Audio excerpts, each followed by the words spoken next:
విశేషమైనటువంటి కనుమ. ఈ కనుమ అనేటటువంటి పండుగ సాధారణంగా పండగ తర్వాత రోజు అనే పదం యొక్క అర్థాన్ని చూపిస్తుంది.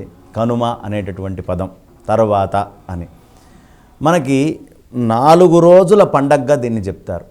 ఏమిటి అంటే మొట్టమొదటిది భోగి. భోగి అనే పదానికి అర్థము ముందు అని. మనకు అట్ల తద్ది భోగి.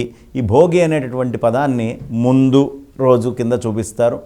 భోగి అయిన తర్వాత మకర సంక్రమణం ఏ రోజు జరుగుతుందో దాన్ని మకర సంక్రాంతి అంటారు రెండో రోజు. మూడో రోజుని కనుమ అంటారు. 4ని ముక్కనుమ అంటారు. అంటే ఒక పద్ధతి ప్రకారము జరిగేటటువంటి పండగ. ఓ రోజు తర్వాత ఓ రోజు తర్వాత ఓ రోజు తర్వాత ఓ రోజు. ఈ పండగ చాలా విశేషమైనటువంటి పండగ.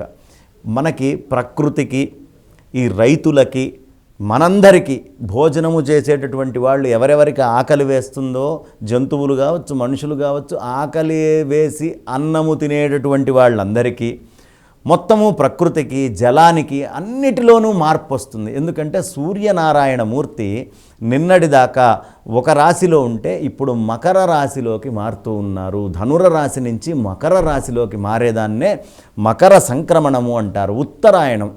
ఈ సంక్రమణానికి ఎందుకు ఇంత ప్రాధాన్యత అంటే కర్కాటక సంక్రమణం నుంచి మనకి దక్షిణాయనం ఆరంభమైతే ఈ మకర సంక్రమణం నుంచి ఉత్తరాయణం వస్తుంది. ఉత్తరాయణం పేరే పుణ్యకాలము. ఉత్తరాయణ పుణ్యకాలము అని చెప్తారు. ఇదంతా పుణ్యముతో కూడినటువంటిది. అందుకనే మనం దేవతా ప్రతిష్టలు కానివ్వండి, ఉపనయనాదులు, బ్రహ్మోపదేశాలు కానివ్వండి, ఇవన్నీ కూడా ఉత్తరాయణం ఎప్పుడు వస్తుందా అని ఎదురు చూస్తూ ఉంటాం. అలాంటి ఈ ఉత్తరాయణము, ఈ మకర సంక్రమణము జరిగిన తర్వాత మకర సంక్రమణమైనటువంటి మరుసటి రోజుని కనుమ అని పిలుచుకుంటాం. ఆ తర్వాత రోజుని ముక్కనుమ అంటాం. ఈ 4 రోజుల పండగల్లో ఇంటికి సాధారణంగా కొత్త అల్లుళ్ళని పిలుస్తాం. ఈ కొత్త అల్లుడికి రకరకాలైనటువంటి ఉపచారాలతోటి ఆనందాన్ని కలిగింపజేసి మొట్టమొదటిసారి మా అల్లుడు మా ఇంటికి వచ్చాడు, ఒక బంధువు తాను మా వంశముతోటి ముడిపడిన తర్వాత మొదటిసారి వచ్చినటువంటి పండగ ఈ సంక్రాంతి పండగ అని.